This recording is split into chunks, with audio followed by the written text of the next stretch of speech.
easily avoided. His errors were usually minor and harmless, and had never risen to the level of outright defamation.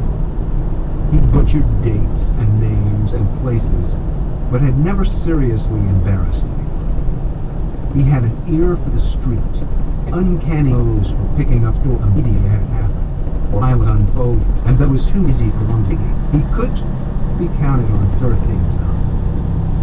He preferred to cover the courthouse, primarily because it was across the street from the newspaper's offices, and many of its records were public. He strode into the law offices of Jake Brigance late Wednesday afternoon, took a chair near Roxy's desk, and demanded to see the lawyer. "I know he's here," he said with a killer smile. He said with a killer sneeze. And labored under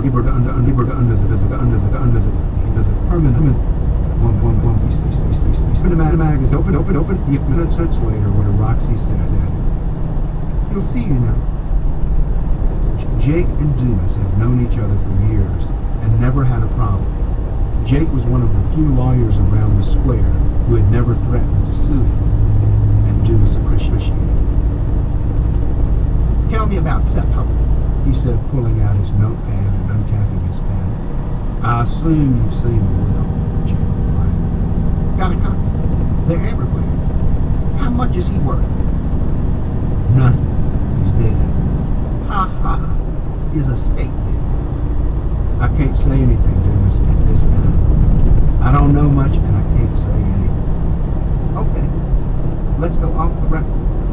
With Dumas, nothing was off the record, and every lawyer, judge, and clerk knew it.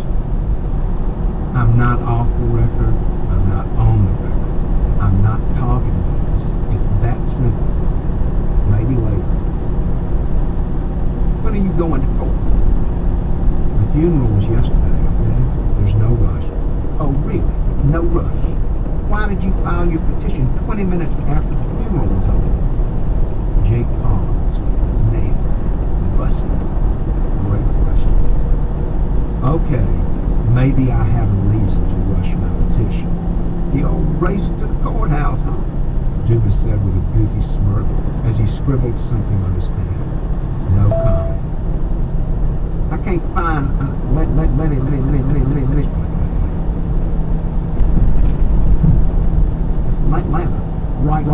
Right for business magazine.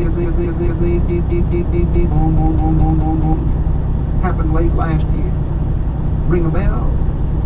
"No comment, Dumas," Jake said, impressed that the notoriously lazy reporter had been working the phones.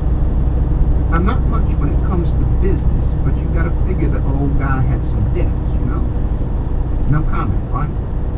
Jake nodded yes. "No comment. But I can't locate his facts. The more I dig, the less I learn about your client." "Never met the man," Jake said, then wished he hadn't. Dumas wrote it down. "Do you know if he had any debts? Mr. Amberg clammed up, then he hung up." No comment. "So if I say they that Mr. Hubbard sold